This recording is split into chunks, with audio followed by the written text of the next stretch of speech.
ஊருக்கு நல்லது சொல்வேன், எனக்கு உண்மை தெரிந்தது சொல்வேன், சீருக்கெல்லாம் முதலாகும் ஒரு தெய்வம் துணை செய்ய வேண்டும்.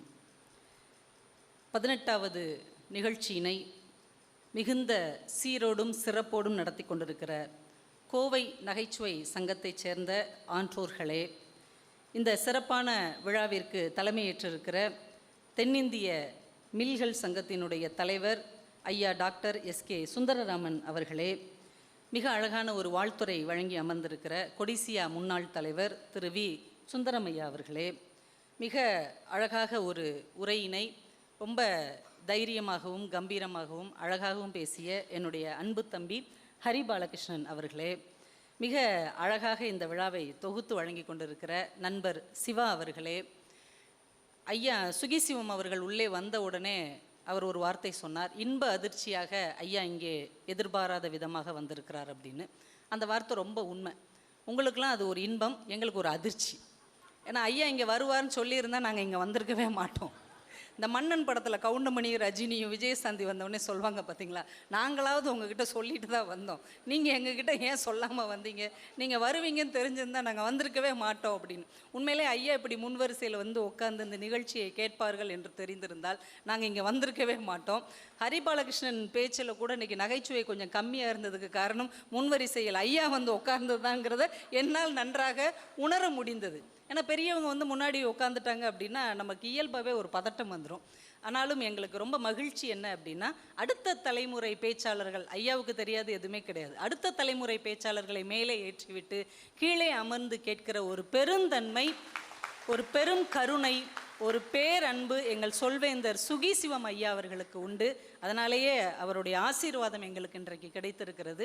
அதுலேயும் ரொம்ப பெரிய விஷயம் என்ன அப்படின்னா, ஐயா கிட்ட ஒரு ஸ்பெஷலே என்ன அப்படின்னா, ஒரு ஜோக்கை 358வது தடவை கேட்டால் கூட புதுசாக கேட்குற மாதிரி குலுங்கி குலுங்கி ஒரு குழந்தை மாதிரி சிரிப்பார். அந்த நம்பிக்கையும் எனக்கு ரொம்ப பரவாயில்ல, ஐயா வந்திருக்கிறாரு, பழைய ஜோக்கு சொன்னால் கூட புதுசாக கேட்குற மாதிரி ஐயா சிரித்து நம்மளை காப்பாற்றி விட்டுருவார் அப்படிங்கிற நம்பிக்கையும் இருக்கிறது. அதற்காகவே எங்கள் சொல்வேந்தர் ஐயா அவர்களுக்கு ரொம்ப நன்றி. இந்த நிகழ்ச்சிக்கு இன்னொருத்தருக்கு ரொம்ப நன்றி சொல்லணும். தனபால் சார் அவர்கள், கோவை நகைச்சுவை சங்கம் வந்து இவ்வளவு பல்கி பரவி ஒவ்வொருத்தர் வீட்டையும் கதவை தட்டி கையை பிடிச்சி இழுத்து கூட்டு வந்துடுவார் போல் இருக்கு. இந்த ஓட்டு போடுறதுக்கு கூட்டு வருவாங்க பாருங்கள் கட்சிக்காரங்க, அது மாதிரி நகைச்சுவை சங்கத்துக்கு ஒரு மாதத்துக்கு முன்னாடி இருந்து எங்கள் வீட்டு ஓனருக்கெல்லாம் அனுப்பி வச்சிருக்கிறாரு. ராஜபாளையத்திலேருந்து அவர் காலையில் கேட்குறாரு, ஒரு 70 வயது பெரியவர், அம்மா நீங்கள் கோவை நகைச்சுவை மன்றத்தில் பேசுகிறீங்களான்னு. ஆமாங்க ஏனே, ஐயோ பாவம் அப்படின்ட்டு போனார். அவர் என்னையே சொல்கிறாரா, உங்களை சொல்கிறாரா, தனபால் ஐயாவை சொல்கிறாரானே தெரியல. ஏன்னா அவ்வளவு நகைச்சுவையாக நான் பேச மாட்டேன் அப்படிங்கிறதுல அவருக்கு அப்படி ஒரு நம்பிக்கை. என்னோட கணவர்கிட்ட சொன்னேன், என்னை கோவை நகைச்சுவை சங்கத்தில் பேச கூப்பிட்ருக்காங்கன்னு. நல்ல நகைச்சுவை அப்படின்ட்டு போனார். எவ்வளோ நம்பிக்கையான மனிதர்களோடு நம்ம பயணம் செய்துகிட்டு இருக்கிறோம் பாருங்கள். இதையெல்லாம் கடந்து தான் நாங்கள் ஒவ்வொரு மேடைகளிலும் எதையாவது ஒன்றை செய்து ஜெயிக்க வேண்டியிருக்கிறது. ரொம்ப ஆச்சரியம், கோவை நகைச்சுவை சங்கம் இப்படி யூனிஃபார்ம் போட்டு வந்திருக்கிறாங்க. உண்மையிலே ஒரு கிரிக்கெட் டீம் மாதிரி உற்சாகமாக நீங்கள் இருப்பதே எங்களுக்கு ரொம்ப மகிழ்ச்சியாக இருக்குது. ஒரு சங்கம்னா அப்படி தாங்க இருக்கணும். தங்கம் சாதிக்காததை சங்கம் சாதிக்கும் அப்படின்னு சொல்லுவாங்க. உங்களை பார்த்தாலே எங்களுக்கு ரொம்ப மகிழ்ச்சியாக இருக்கிறது.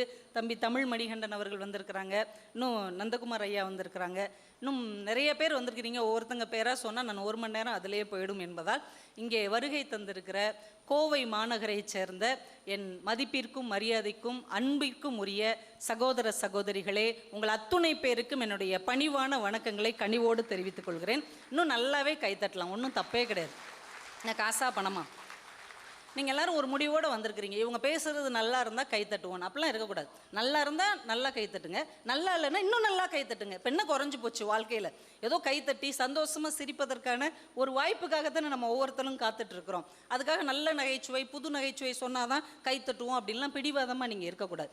ஏதோ ஒன்று சொல்லி மூச்சு விடுற டைம் கொடுக்குறாங்களா, அந்த நேரத்தில் ஒரு நீங்கள் கைத்தட்டி அந்த கேப்பை வந்து ஃபில் பண்ணணும் அப்படின்னு உங்களை ரொம்ப பணிவன்போடு கேட்டுக்கொள்கிறேன்.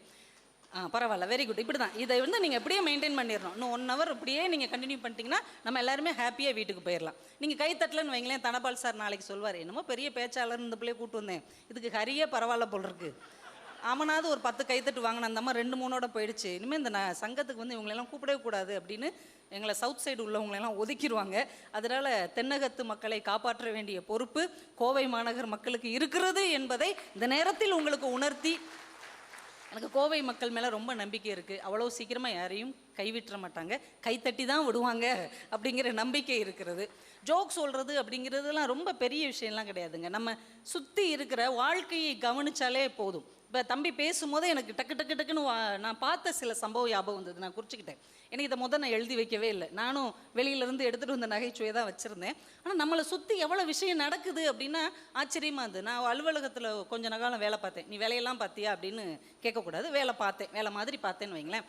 அப்போ ஒரு நாள் ரொம்ப தலைவலியாக இருந்தது. தலைவலிக்கே தலைவலியா அப்படின்னு கேட்கக்கூடாது.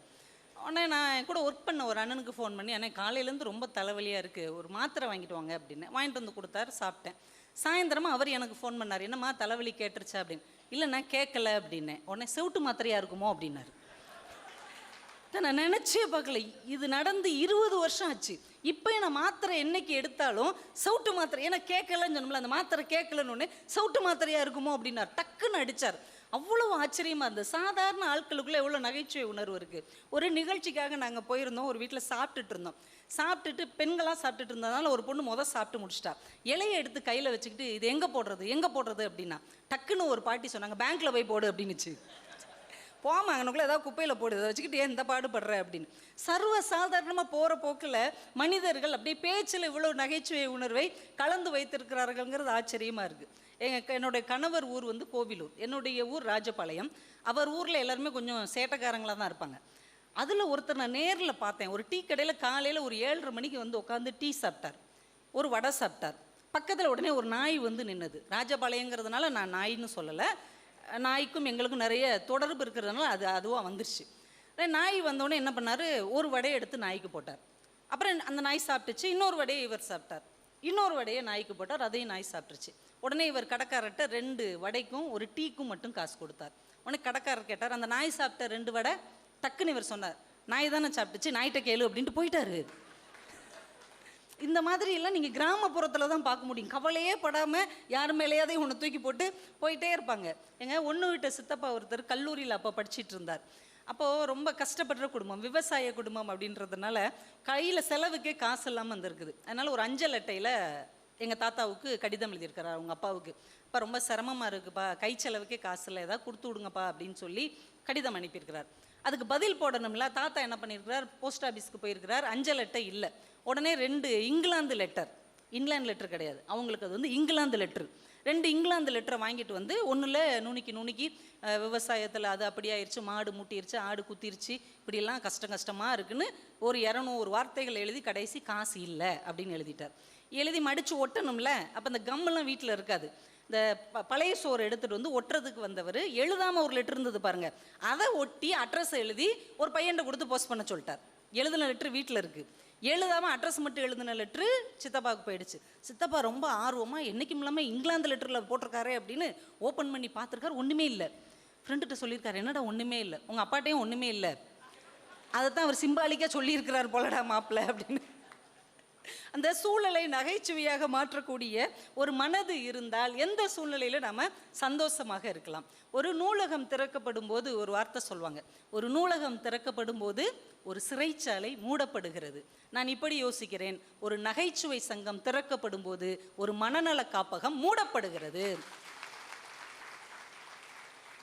ரொம்ப ஸ்ட்ரெஸ்ஸுனால தானங்க ஒருத்தங்க அப்படியே பைத்தியமாயிடுறாங்க. யார்கிட்டையும் பேச முடியாமல், தன் மனசை பகிர்ந்து கொள்ள முடியாமல், துயரத்தை சொல்வதற்கு ஒரு ஆள் கூட இல்லாமல் இருக்கிறவர்கள் தான் மனநோயாளியாக மாறுகிறார்கள். ஆனால் இங்கே உட்காந்து ஒரு மாதத்துக்கு ஒரு தடவை எல்லாரையும் பார்த்து சந்தோஷமாக சிரிக்கிறவர்கள் மனநல காப்பத்துக்கு போக வேண்டிய தேவைக்கு ஆளாவது இல்லை என்பதால் ஒரு மனநல காப்பகம் மூடுவதற்கான காரணியாக இந்த கோவை நகைச்சுவை சங்கம் இருப்பதாலேயே அவங்களுக்கு ஒரு பெரிய கைத்தட்டலை நாம் பாராட்டுக்களாக தரணும்.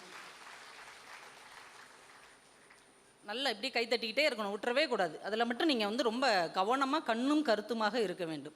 ஏன்னா கைத்தட்டல் ரொம்ப முக்கியங்க. ஒரு சாகச கண்காட்சி ஒரு இடத்துல நடந்துட்டுருக்குது. என்னென்னமோ பண்ணுறாங்க. ஒருத்தர் பைக்கில் அப்படியே தலைகீழாக ஓட்டுறாரு, ஒருத்தர் புலியோடைய வாய்க்குள்ளே போய் தலையை விட்றாரு, அப்படி சாகசம் பண்ணுறாங்க. ஒருத்தர் நல்ல வெயிட்டான பருமனான ஆள் ஒரு சின்ன வட்ட வளையத்துக்குள்ளே அப்படி ஓடி குபீர்னு அந்த வட்டத்துக்குள்ளே போய் வெளியில் குடிக்கிறார்.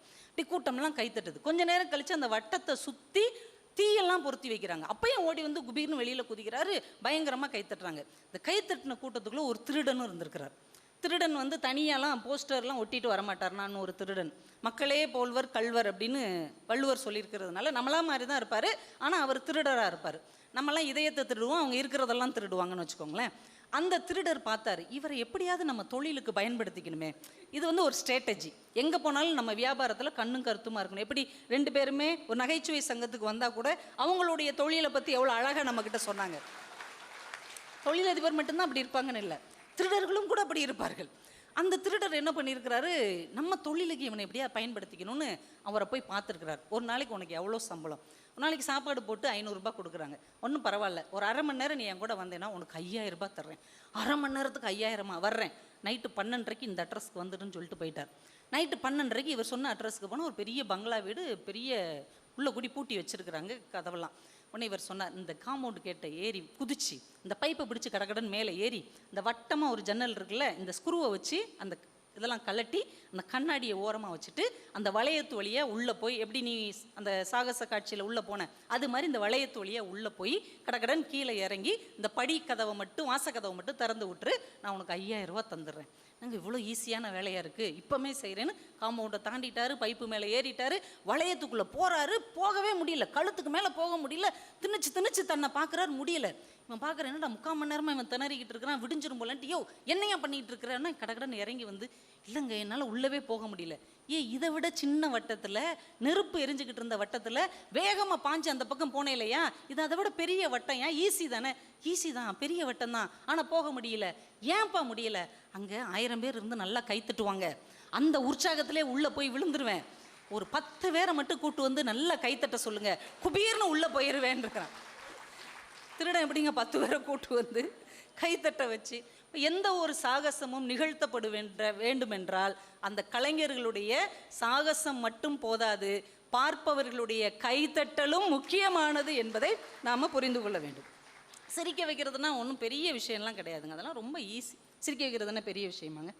ஒரு ஜோக் சொல்லி உங்களை சிரிக்க வைக்கலாம்ல. சொல்கிறது ஜோக்காங்கிறது வேறு, ஆனால் ஜோக் சொல்லி சிரிக்க வைக்கலாம். இந்த குளோரோஃபார்ம்னு ஒரு இது இருக்குது, அதை அப்படி உருட்டி விட்டோன்னு வைங்க, அந்த வாயு வந்துச்சுன்னா நம்மளை அறியாமையே குலுங்கி சிரிப்போம், அப்படி சிரிக்க வைக்கலாம்.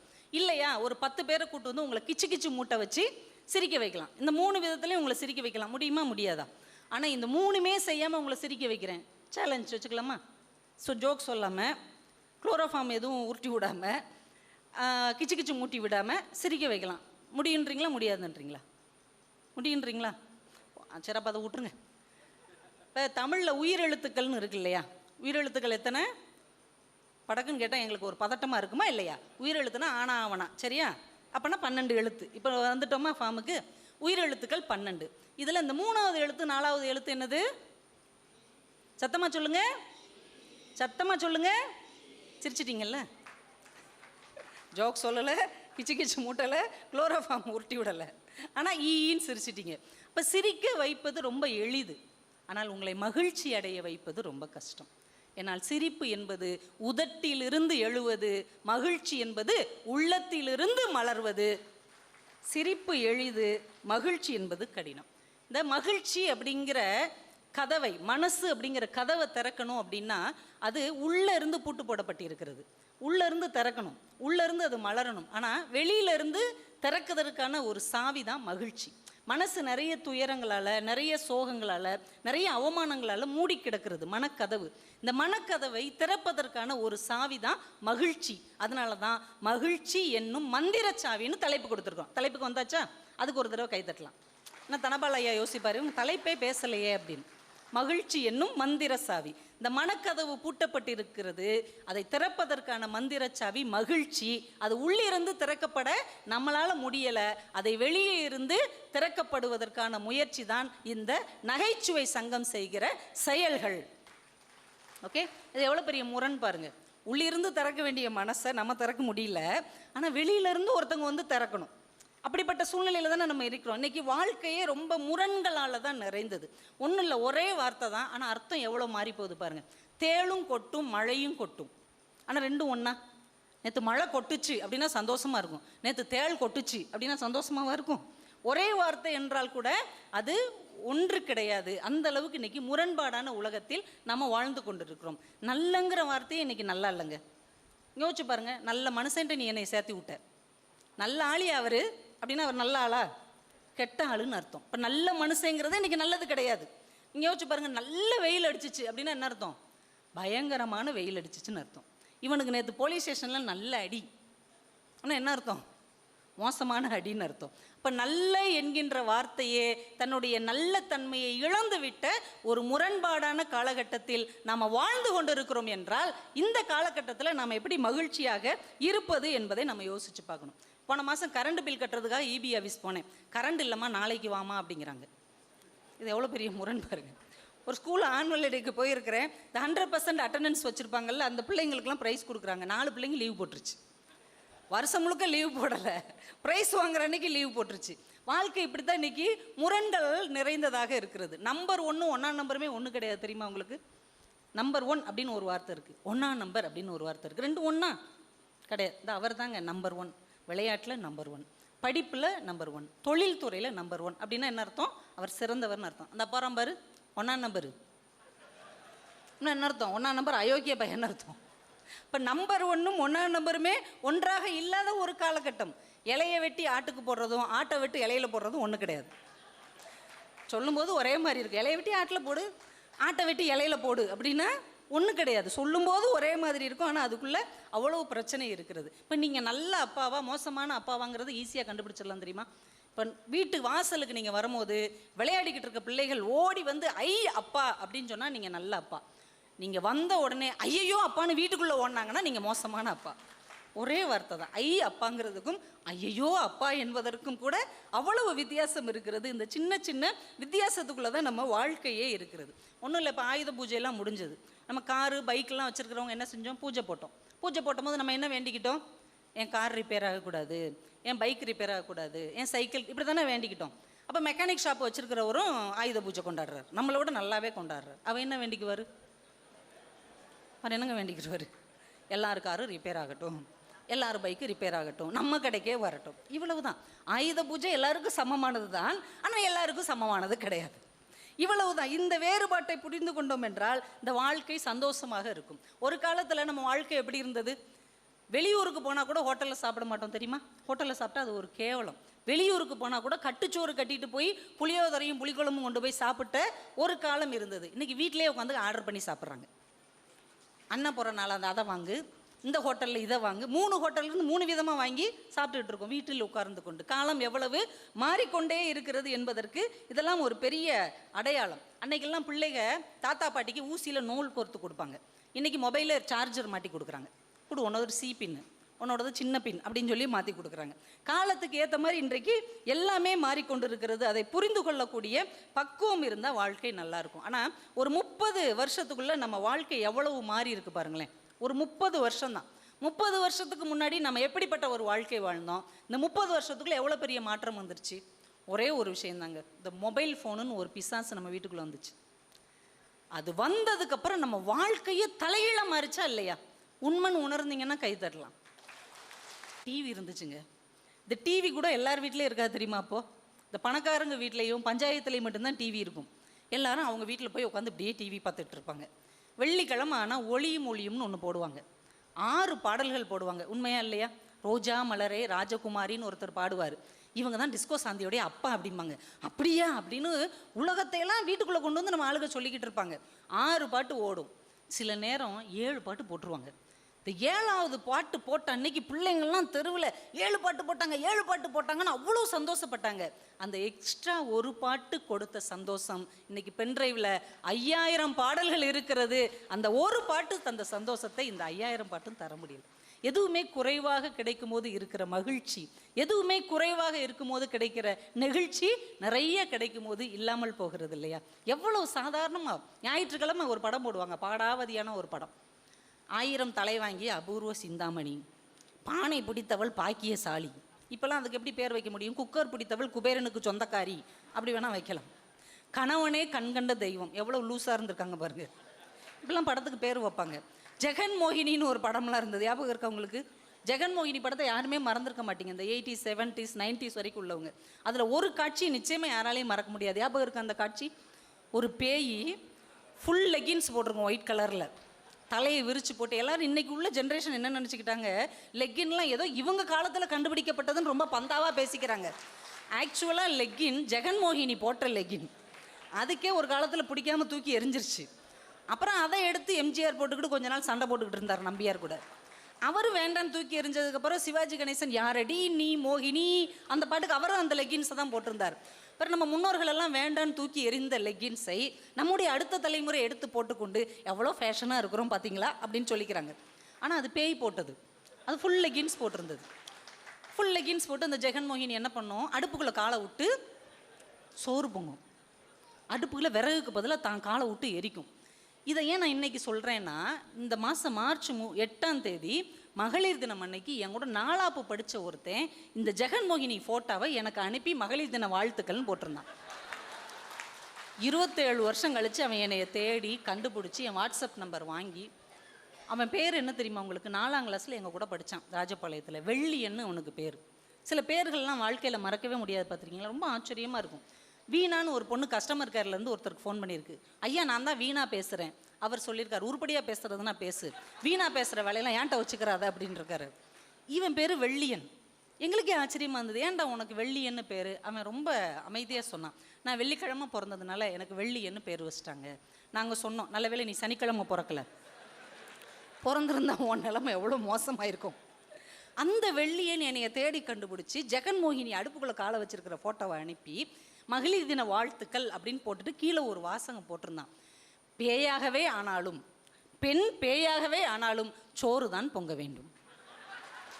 நான் அப்போ தாங்க யோசிச்சு பார்த்தேன், ஜெகன்மோகினி தான் பேயா மாறிடுச்சுல, நீ தான் பேயை மாறிட்ட, வானத்தில் பறக்கலாம், பூமியில் குதிக்கலாம், கடலில் ஆடலாம்ல, அப்பையும் போய் அது சோறு தான் பொங்கிக்கிட்டு இருக்கு.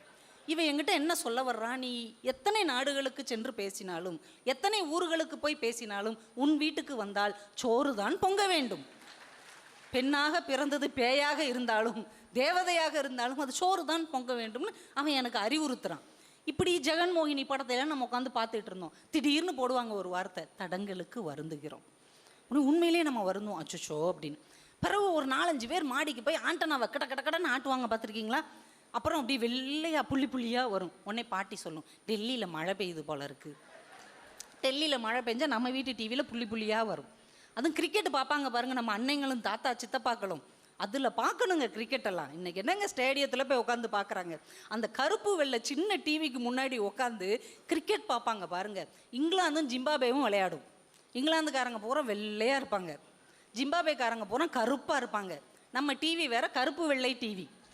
கான்ட்ராஸ்ட்டை கூட்டி வச்சோம்னா ஆப்பிரிக்காக்காரன் பூரா பேய் மாதிரியே இருப்பான். ஏற்கனவே அவங்க பயங்கர கருப்பாக இருப்பாங்க, கான்ட்ராஸ்ட்டை கூட்டினோடனே கருப்பாக பயங்கரமாக மாறிடுவாங்க. சரின்னு பிரைட்னஸை கூட்டினோம்னா இங்கிலாந்துக்காரன் பூரா பிசாசாக பறப்பான், வெள்ளை வெள்ளையாக பறக்கும். என்னடா இதுக்கு மத்தியில் அந்த ஆங்கிலத்தில் அவங்க சொல்கிற அந்த கமெண்ட்ரியும் வச்சு யார் 6 அடித்தா யார் 4 அடித்தான்னு அந்த கிரிக்கெட்டை கேட்டும் பார்த்தும் மகிழ்ந்த ஒரு தலைமுறை இந்த மண்ணில் வாழ்ந்தது என்று சொன்னாலே இன்னைக்கு பிள்ளைங்க நம்ப மாட்டாங்க. உருட்டு நல்ல உருட்டு, தரமான உருட்டு அப்படிங்கிறாங்க. இதுக்கு மேலே ஏதாவது சொன்னோம்னா இந்த பூமர் வேலையெல்லாம் என்கிட்ட வச்சுக்கிறாத அப்படின்றாங்க. ஆனால் ஒரு விஷயம் நீங்கள் யோசிச்சு பார்த்தீங்களா, அன்றைக்கி டிவி சின்னதாக இருந்தது, நம்ம எல்லோரும் பக்கத்தில் போய் உட்காந்து பார்த்தோம் இல்லை, பக்கத்தில் உட்காந்து பார்த்தா தான் தெரியும். டிவி சின்னதாக இருந்தது, நம்மளாம் நெருக்கி அடிச்சுட்டு போய் உட்காந்தோம். இன்றைக்கி டிவி பெரியதாகி விட்டது, நம்ம எல்லோரும் தள்ளி வந்துட்டோம். எப்போதுமே வசதிகள் குறைவாக இருக்கும்போது உறவுகள் நெருங்கி இருக்கிறது, வசதி பெருகியவுடன் உறவுகள் எல்லாம் பிச்சு பிடுங்கி விட்டு போய்விடுகிறது. இது எல்லாத்தையுமே அன்றைக்கி நம்ம வாழ்ந்த காலகட்டம் நமக்கு அழகாக உணர்த்தியது. ஆனால் இதையே நம்ம நினச்சிட்டு உட்காந்துருக்க முடியுமா? மாறணும், மாறித்தான் ஆகணும், வேறு வழியே கிடையாது. இன்றைக்குள்ள ஜென்ரேஷனோட நம்ம ஐக்கியமானா தான் நாம் வாழ முடியும், சர்வைவ் ஆக முடியும். ரொம்ப ஆச்சரியங்க, நாங்கள் இப்போ வரும்போது பார்த்தேன், கோயம்புத்தூரில் ஒரு காஃபி கடைக்கு என்ன பேர் வச்சுருக்காங்க தெரியுமா? காப்பியம். யாராவது கவனிச்சிங்களா? காப்பியம். காஃபி கடைக்கு காப்பியம்னு பேர் வச்ச அந்த மகானை நினைத்து நான் ரொம்ப ஆச்சரியப்படுகிறேன். எவ்வளோ பெரிய சிந்தனை பாருங்கள், நல்ல கைத்தட்டலாம். உங்கள் ஊர்க்காரங்க தாங்க. எத்தனை காஃபி கடை வந்தாலும் இனிமேல் நீங்கள் மறப்பீங்களா? காப்பியம். அது எவ்வளோ அழகாக ஒரு காஃபி கடைக்கு அந்த பேரை வச்சுருக்குறாங்க. ஒரு மெக்கானிக் கடைக்காரர் பேர் வச்சுருக்கிறாருங்க, அவர் கடைக்கு முன்னாடி எழுதி போட்டிருக்கிறாரு, மாதா பிதா ஸ்க்ரூ தெய்வம். எவ்வளோ தெளிவாக இருக்கிறார் பாருங்கள். இந்த கடையை நீங்கள் இனிமேல் என்னைக்காவது மறப்பீங்களா? ஒரு கடை கடிகாரம் ரிப்பேர் பண்ணுற கடை இவ்வளோதாங்க, சின்ன கடை தான், கண்ணுக்குள்ளே ஒன்று வச்சுக்கிட்டு அவர் ரிப்பேர் பார்க்குறாரு. ஆனால் பெருசாக எழுதி போட்டிருக்கிறாரு, பொழுது பார்க்கும் இயந்திரம் பழுது பார்க்கும் இடம். எவ்வளோ பெரிய கவிஞனாக இருக்கிறார் பாருங்க. நீங்கள் எந்த வேலை செஞ்சாலும் அதில் ஒரு சின்ன அழகையும் ஒரு சின்ன மாற்றத்தையும் ஒரு அழகான ட்ரெண்டிங்கையும் கொண்டு வந்துட்டிங்கன்னா வாழ்க்கையில் யாருமே உங்களை மறக்க மாட்டாங்க. இந்த சீடை சேவு முறுக்கெல்லாம் விற்பாங்கல்ல தட்டுக்கடை, அந்த கடையில் எழுதி போட்டிருக்காங்கங்க, ராமன் தேடிய சீடை இங்கே கிடைக்கும். ராமன் எங்கே சீடையை தேடினா அவர் சீதையைத்தானே தேடினா, இருக்கட்டும் வித்தியாசமாக இருக்குல்ல வாங்கி சாப்பிட்டு பாருங்க அப்படிங்கிறாங்க. எதையும் வித்தியாசமாக சொல்ல வேண்டும் என்கின்ற ஒரு பரபரப்பும் ஒரு விறுவிறுப்பும் இன்னைக்கு இருக்கிறவங்க கிட்ட நிறைய வந்துருச்சு. ஒரு சலூன் கடையில் எழுதி போட்டிருக்காங்கங்க, வேற எங்கே எழுதி போட்டாலும் கலவரம் வந்திருக்கும், வந்தா வெட்டுவோம். கரெக்டு தானே? வேற எங்கே எழுதி போட்டாலும் கொன்றுவோம், நம்ம வந்தா வெட்டுவோம், நம்ம ஒன்றுமே செய்ய முடியாது. ஏன்னா எவ்வளோ பெர்ஃபெக்டாக அந்த வார்த்தை அவங்களுக்கு பொருந்துகிறது பாருங்கள். ஒரு ஜவுளி கடையில் பார்த்தேன், சொன்னால் நீங்களாம் ரொம்ப சிரிப்பீங்க, ரொம்ப ஆச்சரியமாக இருந்தது. ஒரு ஜவுளி கடையில் பட்டை விரும்பாத பெண்களும் இல்லை, சில்கை விரும்பாத ஆண்களும் இல்லை. அதிர்ச்சிகரமாக இருக்குது. இலங்கையில் ஒரு ஒயின் ஷாப்பில் எழுதி போட்டிருந்தான், எங்கள் பட்டிமன்றத்தில் தான் மக்கள் சொல்லுவாங்க, இலங்கையில் ஒரு ஒயின் ஷாப்பில், நீங்கள் குடித்தால் செத்து போவீர்கள்.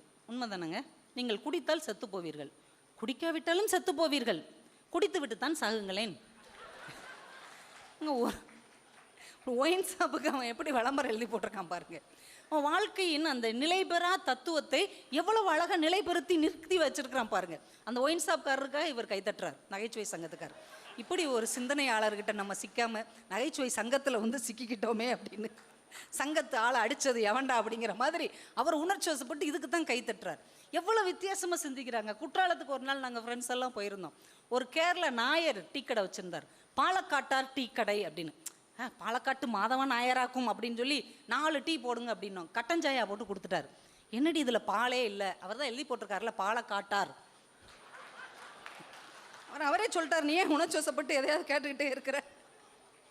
எல்லாத்துலேயும் நம்ம ஆச்சரியப்படுவதற்கு விஷயம் இருக்கிறது. நம்ம தான் ஓடிக்கிட்டே இருக்கிறோம். கண்ணு இந்த குதிரைக்கு கண்ணில் ஒன்று மாட்டினா அது வாட்டுக்கு ஓடும் பாருங்க, அது மாதிரி ஓடிக்கிட்டே இருக்கிறோம். அக்கம் பக்கம் நம்ம ரசிப்பதற்கு நிறைய விஷயங்கள் இருக்கிறது. ஒன்றும் இல்லைங்க, இப்போ இந்த பொருட்கள்லாம் விற்க வர்றவங்க ஒளிபெருக்கியிலேயே வாய்ஸ் ரெக்கார்ட் பண்ணிடுறாங்க பார்த்தீங்களா. பூ விற்கிற அம்மா கூட போவே போவே மல்லிகைப்பூ மயிலம்பு முல்லைப்பூ அப்படி ரொம்ப பொருத்தமாக இருக்குன்றாங்க. அவங்க இந்த பிள்ளைக்கு பட்டிமன்றம் இல்லாட்டி கூட இப்படிலாம் பூ வச்சு பிழைச்சிக்கிடும் போல் இருக்கு. ஏதோ ஒன்று வியாபாரத்தை பார்த்து நம்ம வாழணும் இல்லைங்க. நாங்களாம் விருதுநகர் மாவட்டத்துக்காரங்க, வியாபாரத்தை நம்பி வாழ்கிறவங்க. அப்படின்னா அந்த அம்மா விற்றுக்கிட்டே வந்துச்சு. மகிழம்பூன்னு சொல்லுதேன்னு போய் மகிழம்பு இருக்காமானே, இல்லை மல்லிகைப்பூ மட்டும்தான் இருக்குது அப்படின்னுச்சு. பிறதுக்கு இத்தனை பூ சொன்னேன், அது ஏற்கனவே ரெக்கார்ட் பண்ணது, ஒவ்வொருத்தருக்கும் ஒன்று சொல்ல முடியாது, அது இருக்கும் அதை வாங்கிட்டு போ அப்படின்னுச்சு.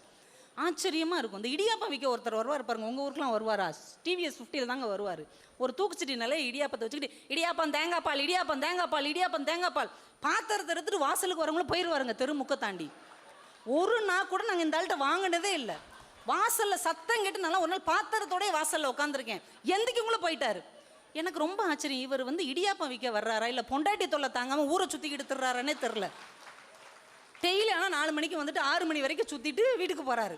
ஆனால் இடியாப்பம் தேங்காய் பால் இடியாப்பம், ஒரு ஆள் எங்கள் தெருவில் இடியாப்பமும் வாங்கினதில் தேங்காய் பாலையும் பார்த்ததே இல்லை. அப்படி ஒரு டைப்பாக வியாபாரங்கள்லாம் இன்றைக்கி நடந்துகிட்டு இருக்குது. இந்த பழைய பொருட்கள் விற்பாங்க பார்த்தீங்களா, அந்த வண்டியில் ஒரு ஒளிபெருக்கில் பேசுகிறார். அவங்களாம் பட்டிமன்றத்துக்கு வந்தால் நாங்களாம் காலி ஆயிடுவோம்.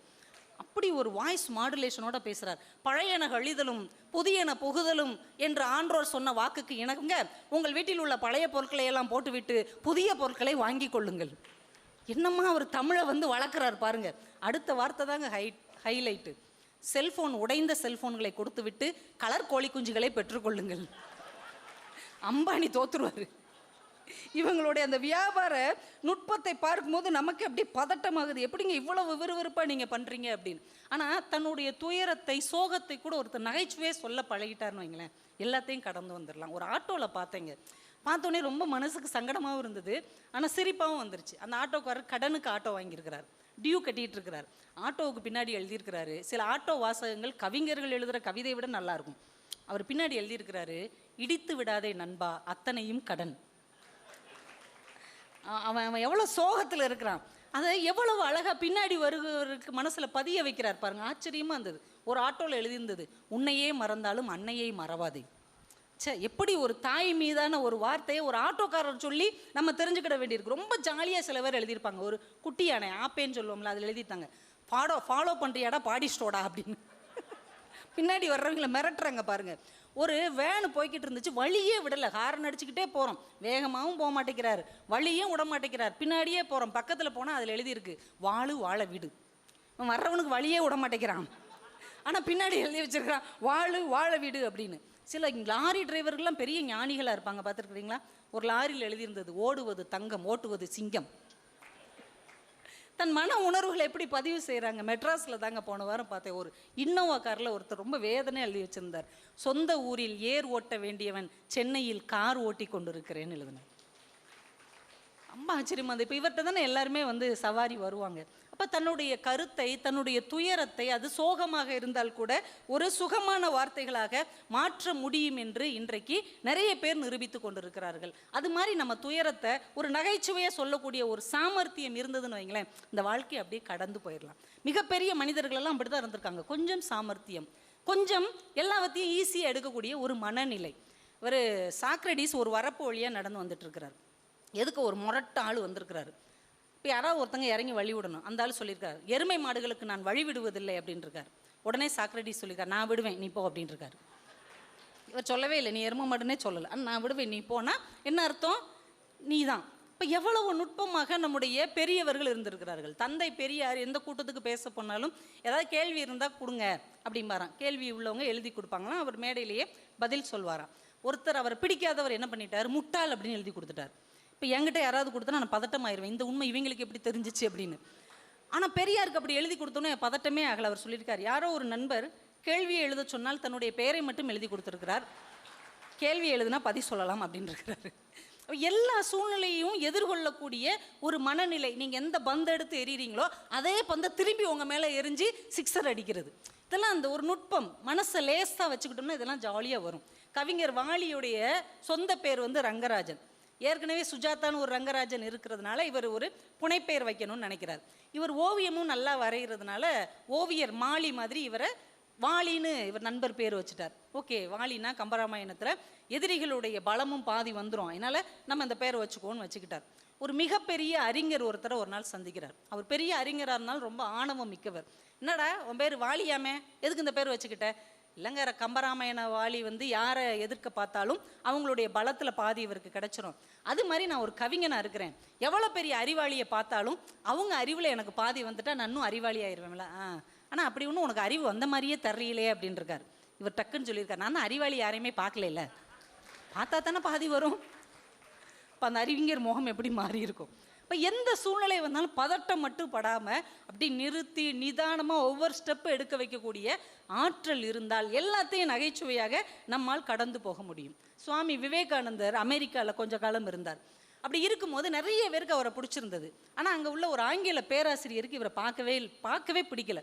இவருடைய காவி ட்ரெஸ்ஸும் இவர் பேசுகிற ஸ்டைலும் இவருக்கு பிடிக்கவே இல்லை. அதனால் இவர் பக்கத்துலேயே அவர் வரமாட்டார். இவரை பார்த்தாலே வெறுப்பாக திரும்பிக்குவார். ஒரு நாள் என்ன ஆகி போச்சுன்னா, காலையில் பிரேக்ஃபாஸ்ட்டு சாப்பிடும்போது ரெண்டு பேரும் எதுக்கு உட்கார்ற ஒரு சூழ்நிலை அமைஞ்சிருச்சு. இப்போ அந்த பேராசிரியர்கிட்ட சொல்கிறார், மிஸ்டர் சுவாமி, ஒரே மேஜையில் பன்றியும் பறவையும் உணவருந்த முடியாது, உங்களுக்கு தெரியுமா அப்படின்னு இருக்கிறார். அவர் சொல்லியிருக்கார், ஆம் எனக்கு தெரியும், நான் பறந்து விடுகிறேன் அப்படின்னு தட்டோட போயிட்டார்.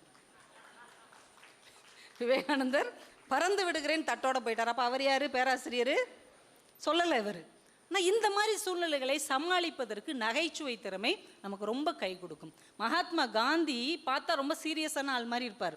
இந்தியாவுக்கே சுதந்திரம் வாங்கி கொடுத்தவர், அப்போ எவ்வளோ சீரியஸாக இருப்பார் அப்படின்னு நினைப்போம். ஆனால் அவர் ஸ்டேட்மெண்ட் கொடுத்துருக்கிறார், நகைச்சுவை உணர்வு மட்டும் எனக்கு இல்லாமல் போயிருந்தால் நான் என்றைக்கோ இறந்து போயிருப்பேன் என்று சொல்லியிருக்கிறார். அவர்கிட்ட ஒரு பிரிட்டிஷ் நிருபர் வந்து கேட்டிருக்கிறார், என்னங்க இவ்வளோ பெரிய இந்தியாவுக்கு வந்து தலைமை தாங்கிறதுக்கு வேறு ஆளே கிடைக்கலையா, நீங்கள் சோப்லாமிங்கி மாதிரி பரிதாபமாக இருக்கிறீங்க, உங்களை போய் உங்கள் மக்கள் அனுப்பியிருக்காங்க, இவ்வளோ பெரிய பிரிட்டிஷ் ஏகாதிபத்தியத்தை எதிர்க்கிறதுக்கு உங்களை போய் அனுப்பியிருக்காங்களே, வேறு ஆளே இல்லையா? சிரிச்சுக்கிட்டே அவர் சொல்லியிருக்காரு, உங்களை எதுக்கிறதுக்கு நானே போதுன்னு அவங்களாம் நினச்சிட்டாங்கப்பா. அப்படி டக்குன்னு அடிச்சு விட்டார் பாருங்க. வர்றதை அப்படி தட்டி விட்டுட்டு நம்ம பாட்டுக்கு போய்கிட்டே இருக்கலாம். ஒரு எல்லாம் ஈஸியாக எடுத்துக்கணுங்க. ஏர்போர்ட்லேயும் இந்த ரயில்வே ஸ்டேஷன்லாம் சில வார்த்தைகள் எழுதி போட்டிருக்காங்க, பார்த்துருக்கீங்களா? லெஸ் லக்கேஜ் மோர் கம்ஃபர்ட். இது கையில் கொண்டு போகிற கை சுமைகளுக்கு மட்டுமல்ல, நீங்கள் மனதில் தூக்கி கொண்டிருக்கிற மனச்சுமைகளுக்கும் பொருந்தும் என்பதை புரிந்து கொண்டால் வாழ்க்கை நல்லா இருக்கும். எவரெஸ்ட்டில் முத ஏறின எட்மண்ட் ஹிலாரி ஒரு ஸ்டேட்மெண்ட் கொடுக்குறார். நாங்கள் மேலே உயரத்தில் போக போக நாங்கள் சுமந்து வந்த சுமைகள் எங்களை மேலும் அழுத்த ஆரம்பித்தது. நாங்கள் ஒவ்வொரு சுமையாக தூக்கி எறிந்து கொண்டே வந்தோம். உச்சியை நெருங்கும் போது எங்கள் கையில் எந்த சுமையும் இல்லை. உயரத்துக்கு போக வேண்டுமென்றால் சுமைகளை தூக்கி எறிய பழகி கொள்ளுங்கள். அந்த சுமை ஆணவமாக இருக்கலாம், என்னுடையது என்கின்ற அகங்காரமாக இருக்கலாம், என்னுடைய பதவி, என்னுடைய பட்டம், என்னுடைய பணம், என்னுடைய சோகம், எதுவாக வேண்டுமானாலும் இருக்கலாம். உங்கள் சுமைகளை தூக்கி எறிந்துவிட்டால் உயரத்திற்கு போவது ரொம்ப சுலபம் என்பதை நாம் புரிந்து கொள்ள வேண்டும். அவ்வளோதான். கஷ்டம் என்னங்க, பச்சை குழந்தையாங்க தூக்கி தோளில் போட்டுகிட்டே அலைகிறதுக்கு? அது வெறும் குப்பை. அதை தூக்கி தூரமாக எரிஞ்சிருங்க, அவ்வளோதான். ஈஸியாக இருக்கலாம் லைஃப்பில். நம்ம உடம்பே அதுக்கு தான் பழக்கப்பட்டிருக்கிறது. உங்களுக்கு ஒன்று சொல்கிறேன். இப்போ நீங்கள் எல்லோரும் இங்கே உட்காந்துருக்குறீங்க, இதில் யாருமே சுகர் பேஷண்ட் இல்லைன்னு வச்சுக்குவோம், சரியா? சுகர் பேஷண்ட் இல்லை, ஒரு பேச்சுக்காவது. உங்கள் ஒவ்வொருத்தருக்கும் ஒரு சாக்லேட் நான் கொடுக்க மாட்டேன், கொடுக்குறேன்னு வச்சுக்கிடுவோம். நீங்கள் என்ன பண்ணுவீங்க? அந்த சாக்லேட்டை வாயில் போட்டு தண்ணியை குடித்து முழுங்கிருவீங்களா? ருசித்து அந்த சுவையை உணர்ந்து கடைசி சொட்டு இனிப்பு இருக்கிற வரைக்கும் அதை அசை போட்டு சாப்பிடுவீங்க, சரியா? ஒரு மாத்திரை கொடுக்குறேன் உங்கள் எல்லாருக்கும், ஒரு வைட்டமின் மாத்திரை. அதை வைட்டமினாக இருந்தாலும் அது கசப்பாக தான் இருக்கும். இப்போ என்ன பண்ணுவீங்க? வாயில் போட்டு ருசித்து அப்படியா சாப்பிடுவீங்க? அப்படி நாக்கிலே படாமல் அப்படி போட்டு தண்ணியை குடிச்சிடுவோம் இல்லையா? இதுதானே நம்ம உடலுடைய அமைப்பே எப்படி இருக்குது? இனிப்பு பொருளாக இருந்தால் ருசித்து அனுபவித்து சாப்பிட வேண்டும். கசப்பான பொருளாக இருந்தால் அப்படியே விழுங்கி விட வேண்டும். இதைத்தான் நம்ம உடல் கற்று வைத்திருக்கிறது. ஆனால் நம்ம மனசை நம்ம எப்படி மாற்றி வச்சுருக்கோம்? இனிய அனுபவங்களை எல்லாம் அப்படியே முழுங்கிடுறோம். கசப்பான அனுபவங்களை எல்லாம் அப்படியே வச்சு சமந்து இருக்கவங்களையும் கஷ்டப்படுத்தி நம்ம இதயத்தையும் கஷ்டப்படுத்தி கொண்டிருக்கிறோம். இனிமையாவது கசப்பான விஷயங்களை படக்குன்னு முழுங்கிருங்க. சந்தோஷமான விஷயங்களை திரும்ப நினைத்து கொண்டே இருங்கள். உங்களைப் போல மகிழ்ச்சியானவர்கள் யாருமே இருக்க முடியாது. பெண்கள்லாம் அப்படி தாங்க இருப்பாங்க. இங்கே பெண்கள் பார்த்துருக்கீங்களா? ஓன்னு உட்காந்து ஒரு பிரச்சனையை சொல்லி அழுதுட்டு இருப்பாங்க. இங்கே வா ஒரு செல்ஃபி எடுப்போன்னு சொன்னால் கண்ணை திறந்துட்டு இப்படி சிரிப்பாங்க. எந்த பிரச்சனையும் செல்ஃபி மூலமாகவே கடந்து கொள்ளக்கூடிய ஒரு ஞானம் படைத்தவர்கள் எங்கள் பெண்கள். நீங்கள் கணவருக்கெல்லாம் ஒரு ஐடியா சொல்கிறேன். மனைவி கோவப்பட்டு ஆத்திரப்பட்டு சண்டை போட்டுட்டு இருக்காங்களா, ஒன்றுமே செய்யாதீங்க. மொபைல் எடுத்துகிட்டு வந்து ஒரு செல்ஃபி எடுமா எங்கள் மாமா அப்படின்னா அப்படின்னு சிரிப்பாங்க. நீங்கள் அதை கீழே வச்சோடனே மறுபடியும் சண்டை போடுவாங்க. உங்களுக்கு அறிவே கிடையாது அப்படின்னு. பேசுகிற வார்த்தைகள்லேயே நிறைய கற்றுக்கலாம். மனைவி வளவளன்னு பேசுகிறாங்களா, கொஞ்ச நேரம் வாயை மூடேன் அப்படின்லாம் சொல்லாதீங்க. நீ அமைதியாக இருக்கும்போது எவ்வளோ அழகாக இருக்குது தெரியுமா அப்படின்னு சொல்லுங்கள், அமைதியாயிருவாங்க. அதே மாதிரி கணவன் வீட்டை திட்டும் போது ரொம்ப உணர்ச்சிவசப்பட்டெல்லாம் திட்டக்கூடாது. உங்கள் குடும்பத்தில் பாதி பேருக்கு புத்தியே இல்லை அப்படிலாம் சொல்லக்கூடாது. உங்கள் குடும்பத்தில் பாதி பேர் புத்திசாலிங்க அப்படின்னு சொன்னால் அவர் அப்படி சொல்லு, இப்போ தான் உனக்கு தெரியுதா எங்கள் குடும்பத்தை பற்றி அப்படின்ட்டு போயிடுவார். இப்போ சொல்லுகிற வார்த்தையிலேயே எல்லாத்தையும் கடந்து விட முடியும். நம்ம பெண்களுக்கு அது ரொம்ப எளிமையாக வரும். ஏன்னா சமையலறை அவ்வளவு தத்துவங்களை கற்றுக் கொடுக்கிறது. தத்துவங்களை கற்றுக் கொடுப்பதற்கு பெரிய ஞானிகள் தான் வரணும்னு தேவையில்லை. சமையலறையில் உள்ள விஷயங்களே போதும். இங்கே தேங்காய் சட்னி, தக்காளி சட்னி ரெண்டும் நம்ம வீட்டில் காலையில் இட்லிக்கு தோசைக்கு வைப்பாங்கள்ல, ரெண்டுலேயுமே ஒரு ஆச்சரியமான விஷயம் இருக்குது தெரியுமா உங்களுக்கு? தேங்காய் சட்னி தன்னை அவ்வளவு சீக்கிரத்தில் விட்டு கொடுக்காது. கரன்னு அரைச்சிக்கிட்டே இருந்தால் தான் அது விட்டு கொடுக்கும். தக்காளி சட்னி கடக்குன்னு அரைச்சி தன்னை விட்டு கொடுத்துரும். தன்னை விட்டு கொடுக்காத தேங்காய் சட்னி சீக்கிரம் கெட்டு போகும். தன்னை விட்டு கொடுக்கிற தக்காளி சட்னி சீக்கிரம் கெட்டு போகாது. இதைத்தான் பெரியவர்கள் சொன்னார்கள். விட்டு கொடுப்பவர்கள் கெட்டு போவதில்லை, கெட்டு போகிறவர்கள் விட்டு கொடுப்பதில்லை.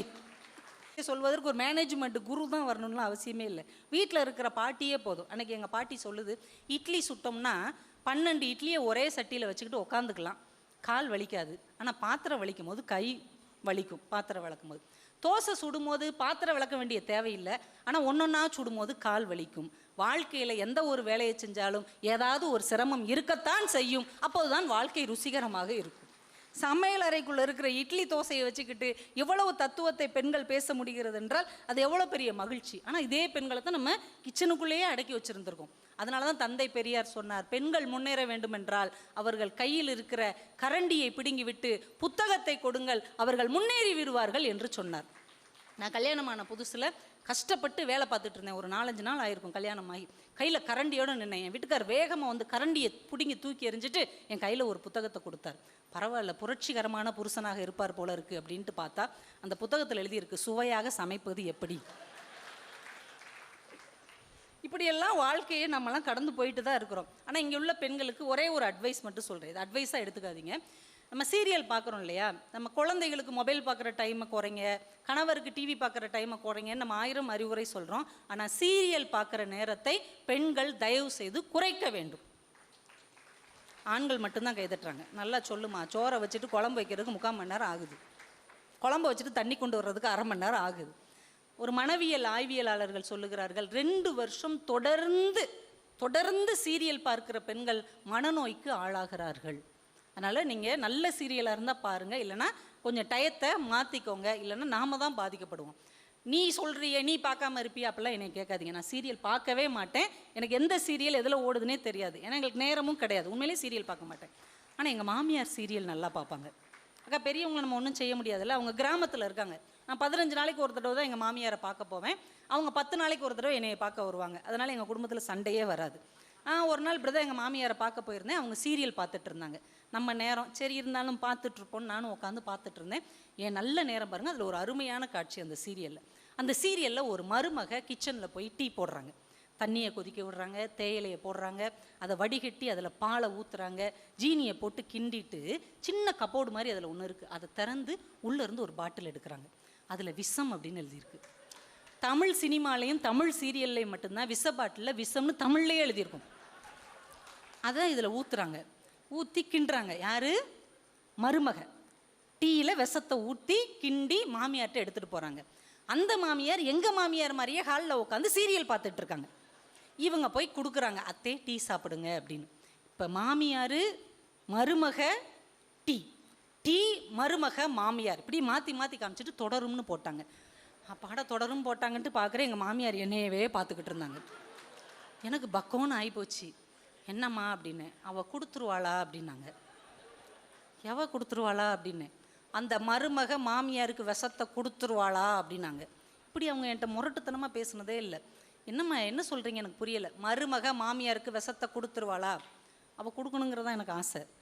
ஆனால் நம்ம அப்படி சொல்லக்கூடாது. அப்படி சொன்னால் பெரியவங்க மனசு வருத்தப்படும். நான் சொன்னேன், அப்பெல்லாம் கொடுக்க மாட்டாங்கம்மா. மருமக ரசம் வேணால் வச்சு கொடுப்பா, விஷமெல்லாம் கொடுக்க மாட்டா, எந்த மருமகளும் கொடுக்க மாட்டா.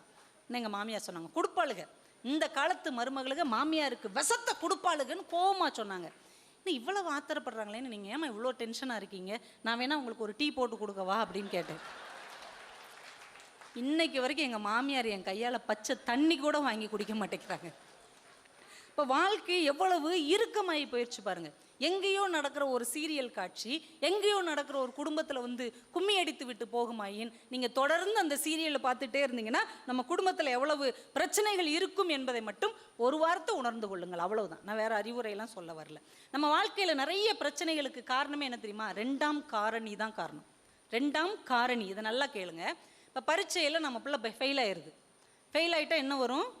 அழுக வரும், வருத்தம் வரும். அடுத்து என்ன வரும் தெரியுமா? இது 4 பேருக்கு தெரிஞ்சால் நம்மளை கேவலமாக நினைப்பாங்களேன்னு ஒரு பயம் வரும். இப்போ வீட்டில் நம்ம வீட்டு பொண்ணோ பையனோ ஒரு லவ் மேரேஜ் பண்ணிக்கிறாங்கன்னு வைங்க, நமக்கு கோபம் வரும். 2ஆம் காரணி என்ன? இது 4 பேருக்கு தெரிஞ்சு, சொந்தக்காரங்களுக்கு தெரிஞ்சால் நம்மளை பற்றி என்ன நினைப்பாங்க, எப்படியெல்லாம் பேசுவாங்க, கேவலமாக போயிருமேன்னு பயம் வரும். தொழிலில் ஒரு நஷ்டம் ஆயிடுச்சுன்னா நமக்கு வருத்தமாக இருக்கும், ஆனால் அடுத்தவன் அதை நினச்சி எக்காலமாக பேசுவாங்கன்னு பயம் வரும். வாழ்க்கையில் எப்போதுமே நம்முடைய மகிழ்ச்சியை நாம் அடுத்தவர்கள் கையில் அடகு வைத்திருக்கிறோம். அதனால்தான் வருத்தமாக பயமாக இருக்கிறோம்.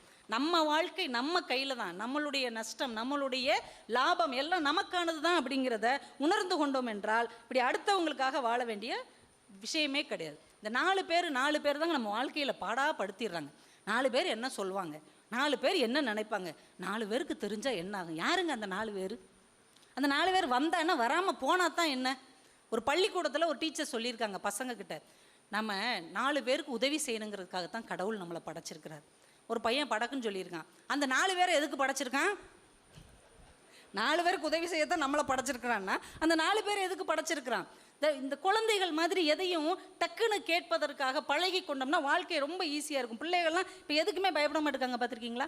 திருச்செந்தூரில் கந்தசஷ்டி விழாவில் பேசுகிறேங்க, இறைவன் மிக பெரியவன் அப்படின்னு முன்னாடி இருந்து ஒரு பையன் சொல்கிறான். ஒரு 400 கிலோ இருப்பானா அப்படிங்கிறான். அட பாவி, இறைவனே வெயிட் போட்டு பார்க்குறான். அவங்க போடுற மீம்ஸ் எல்லாமே ட்ரெண்டிங்காக இருக்குது. நீங்கள் பார்த்துருக்குறீங்களா?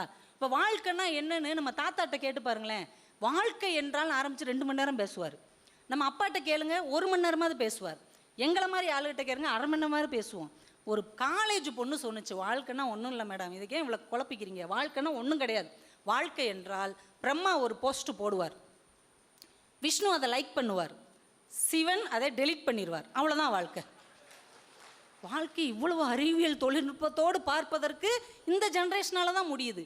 ஒன்றும் இல்லை, தேசிய புடவைகள் தினம்னு ஒன்று வந்தது 2 மாதத்துக்கு முன்னாடி. அதுக்கு ஒரு மீம்ஸ் அனுப்பி வைக்கிறாங்கங்க. பார்வதியும் பரமசிவனும் வானத்திலிருந்து ஜவுளி அடிக்கிறதுக்கு பூமிக்கு வந்துட்டாங்க. கோயம்புத்தூரில் இருக்கிற ஒரு பெரிய ஜவுளி கடைக்கு போயிட்டாங்க. யார்? பார்வதி அம்மா உள்ளே போயிடுச்சு. சிவன் இந்த இப்படியே வாசலில் உட்காந்துருக்கிறார். அந்த அம்மா புடவை எடுத்துகிட்டு வர்ற வரைக்கும் கீழே அவன் ஒரு வார்த்தை போடுறான், சிவனே ஆனாலும் மனைவி புடவை எடுக்க சென்றால் சிவனேன்னு தான் உட்காந்துருக்கணும். அவர் என்னமோ 64 திருவிளையாடல் ஆடி இருக்கிறாரு. அவரை வச்சு நம்மால் ஒரு திருவிளையாடல் ஆடுறான் பாருங்க. இப்போ இந்த குழந்தைகள் அவ்வளவு ஜாலியாக எல்லாத்தையும், கடவுளாக இருக்கட்டும், தத்துவமாக இருக்கட்டும், எல்லாத்தையும் கடந்து போய்கொண்டே இருக்கிறார்கள். எல்லா விஷயத்தையும் கடக்க முடியவில்லை என்றாலும் கூட ஒரு சில விஷயங்களை கடந்து போக நாம் பழகி கொள்ளத்தான் வேண்டும். இல்லைன்னா ரொம்ப கஷ்டம். அடுத்தவங்ககிட்டே எல்லாத்தையும் ஒப்படைக்கக்கூடாது. நம்ம பெண்கள் புடவை எடுக்க போனாங்கன்னு வைங்க, திருவிழாவுக்கு புடவை எடுக்க போகிறது வேற, நம்ம பெண்கள் புடவை எடுக்க போவதே ஒரு திருவிழா தான். நீங்கள் பார்த்துருக்குறீங்களா? அவங்களுக்குன்னு ஒரு ஃப்ரெண்டு வச்சுருப்பாங்க ஆமா சாமி போடுறதுக்கு. நீ தான்க்கா கரெக்ட், நீ சொன்னால் கரெக்டாக இருக்கும். அந்த அக்கா ஏன் ஆமா சாமி போடுறது, நம்ம வீட்டில் மிஞ்சிருக்க புளிக்குழம்பையும் சாம்பாரையும் அவங்களுக்கு கொடுப்போம். அந்த புளிக்குழம்புக்கு சாம்பாருக்கும் இழந்து போய் அந்த அக்கா நம்ம கூடயே வரும். இந்த ட்ரெஸ் எடுக்க போகும்போது இந்த 2 அக்காவும் தான் போவாங்க. ஆட்டோவில் ஏறி பெரிய பெரிய கடையெல்லாம் ஏறி இறங்கி அந்த இது அதில் ப்ளூ இந்த சின்ன பார்டர் பெரிய பார்டர் அப்படின்னு கடைக்காரனை பூரா பைத்தியமாக்கி 2875 ரூபாய்க்கு ஒரு புடவை எப்படி இருக்குது அப்படிம்பாங்க. கொண்டா அப்படின்னு இவங்க வச்சு அவங்களுக்கு காமிச்சு, கீர்த்தி சுரேஷ் மாதிரியே இருக்கீங்கக்கா. அந்த அக்கா பிந்து கோஸ் மாதிரி இருப்பாங்க, கீர்த்தி சுரேஷ் மாதிரியே இருக்கு. இந்த வருஷ தீபாவளி உனக்கு தான்க்கா. தெருவில் எல்லாம் பார்த்து சாக போகிறாளுங்க. அழகாக மட்டும் ப்ளவுஸ் மட்டும் நல்லா காஸ்ட்லியாக தச்சிரு. 2800 ரூபா புடவைக்கு 6800 ரூபாய்க்கு ஆரி ஒர்க்கு. அதுவும் இந்த டெய்லர் அம்மா, கலெக்டரை கூட ஈஸியாக பார்த்துடலாம். இந்த டெய்லர் அம்மாவை போய் பார்த்து அந்த ப்ளவுஸை வாங்கக்குள்ள நம்ம வந்து போன ஜென்மத்து கடனையே அடைச்சிடலாம். இப்படி பாடாப்படுத்துவாங்க. சில டெய்லர்கள் ரொம்ப வித்தியாசம் இருப்பாங்க, பார்த்துருக்கீங்களா? எங்கள் பேச்சாளர் ஒருத்தர் பட்டிமன்றத்துக்கு வரும்போது குர்த்தா தான் போட்டு வருவார். தம்பி ரொம்ப அழகாக மோடி கோட் போட்டு வந்திருக்கிறார். என்னடா மோடி கோட் போட்டிருக்கேன், இது ஏன் கோட்டு அப்படிங்கிறான், சின்ன பிள்ளை மாதிரி. ஆனால் அழகாக இருக்குது அது தம்பிக்கு. பொன்னாடையை வந்து போர்த்தினாலும் அதை வந்து அழகாக தச்சுட்டு வர்ற ஒரு நுட்பத்தை கற்று இருக்கிறார். அந்த அண்ணன் என்ன பண்ணுவாங்க, எப்பயுமே குர்த்தாவும் வேட்டியும் தான் போட்டு வருவாங்க. குர்த்தி மாதிரி அவருக்கு வந்து அளவெடுத்து தப்பார். ஒரு 2 மீட்டர் எடுத்து ஒரு குறிப்பிட்ட டெய்லர்கிட்டே தப்பார் போல். ஒரு நாள் ஒரு முக்கியமான ப்ரோக்ராம் தைக்கிறதுக்காக போயிருக்கார். அந்த டெய்லர் கடையை பூட்டிட்டு எங்கேயோ வெளியூர் போயிட்டார் போல். என்னடா பண்ணனு, அடுத்த அந்த தெருவிலே 4-5 டெய்லர் இருக்கிறாங்க. அடுத்த கடைக்காரர்கிட்ட கொடுத்து, அண்ணன் எனக்கு அவசரமாக 2 நாளைக்குள்ளே குர்த்தி வேணும், தச்சு கொடுங்க, அந்த ஜிப்பா வேணும். உடனே இவரையும் அளந்து பார்த்துட்டு அந்த துணியும் அளந்து பார்த்துட்டு, இந்த துணி உங்களுக்கு பத்தாதுன்னு கொடுத்துட்டார். இல்லைங்க, இவ்வளோ அளவில் தாங்க அவர் என்னால் தைக்க முடியாதுங்க, இந்த அளவில் உங்களுக்கு தைக்க முடியாது, முடிஞ்சால் இன்னும் 1 மீட்ரு வாங்கிட்டு வாங்க. என்ன சார் முடியாது சார்? இவர் ரொம்ப நொந்து போய் முக்கு கடையில் நின்றுட்டுருக்கார். அந்த கடைக்காரர் கேட்டிருக்காரு, என்ன சார் பிரச்சனை? இல்லைங்க, 2 மீட்டரில் எனக்கு ஜிப்பா தைக்கணும், ஒன்றும் இல்லை கொடுங்க அப்படின்னு அளந்து பார்த்துட்டு 2 நாளில் வந்து வாங்கிக்கோங்கன்ட்டார். இவருக்கு ரொம்ப ஆச்சரியம். போயிட்டு 2 நாள் கழித்து டெய்லர்கிட்ட வாங்க வர்றாரு. ஒரு டெய்லருடைய மகன், குட்டி பையன், 2 வயசு பையன், அதே கலரில் குட்டியாக ஒரு ஜிப்பா போட்டு விளையாடிக்கிட்டு இருந்திருக்கான். இவரை பார்த்தோன்னே டெய்லரே உள்ள படன்னு வெட்டி விட்டுட்டு, இந்தாங்க சார் உங்கள் ஜிப்பான்னு கொடுத்துருக்குறார். அவர் எடுத்து போட்டு பார்த்துருக்குறார், பர்ஃபெக்டாக இருந்திருக்கு. அவர் சொல்லியிருக்காரு, சார் நான் ஒன்றும் உங்களை தப்பாக நினைக்கல, நான் 2 மீட்டர் துணி உங்ககிட்ட எடுத்து கொடுத்தேன், நீங்கள் எனக்கும் சரியாக தைச்சி மிச்ச துணியில் உங்கள் குட்டி பையனுக்கும் ஒரு ஜிப்பா தைச்சிட்டீங்க. ஆனால் அந்த கடைக்காரர் ஏங்க தைக்க முடியாதுன்னு சொன்னார். சார் அவருக்கு 2 பசங்க சார், 2 பேரும் பெரிய பசங்க சார் அப்படின்றது. சில நுட்பமான குறிப்புகளை எல்லாம் நம்மளால் கண்டுபிடிக்கவே முடியும். இதுதான் வந்து தொழில் எத்திக்ஸ், பிஸ்னஸ் எத்திக்ஸ் சொல்லுவாங்கள்ல. தொழில் தர்மம்லாம் அவங்களுக்கு தான் புரியும், நம்மளுக்கு புரியாது. 2000 ரூபா புடவைக்கு 6000 ரூபாய்க்கு ஆரி ஒர்க் வைக்க நம்ம மகளிரால் தான் முடியும். அப்படியெல்லாம் வச்சு தச்சு தீபாவளி அன்னைக்கு காலையில் 5 மணிக்கு எந்திரிச்சு குடும்பத்தில் எல்லாருக்கும் தலையில் முடி இருக்கோ முடி இல்லையோ எண்ணெயை தேய்ச்சி எல்லாரையும் குளிப்பாட்டி இட்லியை சாப்பிட வச்சு எல்லாரையும் விரட்டி விட்டுட்டு அந்த 2800 ரூபாய்க்கு 6000 ரூபா ஆரி ப்ளவுஸை போட்டு இப்படி ஜம்முன்னு வாசலுக்கு வருவோம். கேட்டை திறந்துக்கிட்டு கீரைக்காரம்மா உள்ளே வருவாங்க. அதே கலரு சேலை, அதே கலரு பார்டர், அதே கலரு புட்டா. அப்படியே பார்ப்போம். கீரைக்காரம்மா சொல்லுவோம், என்னம்மா என்னைய மாதிரியே நீயும் புடவை எடுத்துருக்குற, சேம் பிஞ்ச். நீ எங்கே வாங்கின? நான் எங்கே போய் வாங்குவேன், நேற்று 3500 எங்கள் தெருவில் கூவி விற்றுக்கிட்டு இருந்தாங்க, அங்கே தான் வாங்கி எனக்கு ஒன்று, என் மகளுக்கு ஒன்று, என் நாத்தனாருக்கு கூட ஒன்று கொடுத்தேன், நீ அங்கே தான் வாங்கினியா? எப்படி வைத்தறிச்சலாக இருக்கும். 2800 ரூபாய்க்கு 7 கடையில் ஏறி வாங்கி ஆரி ஒர்க்கும் போட்டு பார்த்தா கீரைக்காரமாவும் நம்மளை மாதிரியே போட்டு வருது.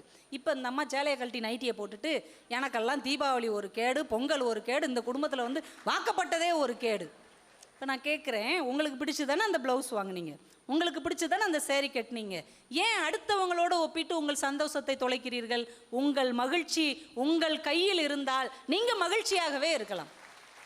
அதை அடுத்தவங்க கையில் ஒப்படைக்கும் போது நாம் ரொம்ப குழம்பி போய் விடுகிறோம். எப்பயுமே இந்த ஒப்பீடுகள் தான் நம்ம வாழ்க்கையில் பிரச்சனை. ஒருத்தர் செப்பல் எடுக்கிறதுக்காக ஒரு செருப்பு கடைக்கு போயிருக்கிறார். போய் விதவிதமாக காட்டியிருக்காங்க, அவருக்கு திருப்தி ஆகலை. ஒரு 68 செப்பல் போட்டாங்க.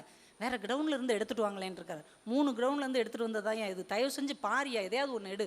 மறுபடியும் எல்லாத்தையும் போட்டு நடந்து பார்த்துட்டு ஒரு ப்ரௌன் கலர் செப்பல் எடுத்து, இதாங்க சூப்பராக இருக்குது, பர்ஃபெக்டாக இருக்குது, நடந்து பார்த்துட்டு எனக்குன்னே அளவெடுத்த மாதிரி இருக்குது, இது எவ்வளோன்னு இருக்கார். இது உனக்கு ஓசி அப்படின்னு இருக்கிறார். ஏன் இது நீ தான் போட்டு வந்த, வரும்போது நீ தான் போட்டு வந்து தொலைஞ்ச, அதை தான் ஓரமாக கழட்டி வச்சுட்டு அம்புட்டையும் தேடினேன், இது ஓன் செப்பல் தான், போட்டு அப்படியே போய் தொலை.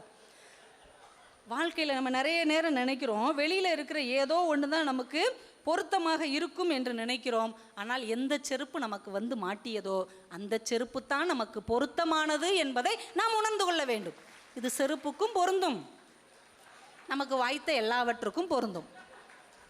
அப்புறம் நம்ம இதுதான் சரியில்லை அதுதான் சரியில்லை அப்படின்னு புலம்பிக்கிட்டே இருக்கிறத எந்த அர்த்தமும் இல்லை. மகிழ்ச்சியாக இருக்கிறதுக்கு பெரிய காரணமே தேவையில்லைங்க. யோசிச்சு பாருங்களேன், திடீர்னு நம்ம சொந்தக்காரங்களோ நண்பர்களோ ஃபோன் பண்ணி வீட்டுக்கு வர்றேன்னு சொல்லிட்டாங்கன்னு வைங்க, படக்குன்னு ஓடி போய் ஃப்ரிட்ஜை திறந்து பார்ப்போம். ஒரு பால் பாக்கெட்டும் ஒரு மாவு பாக்கெட்டும் இருந்தால் நமக்கு வருகிற நிம்மதியை வீட்டில் இருக்கிற 50 பவுன் நகை கூட தர முடியாது. உண்மையா இல்லையா?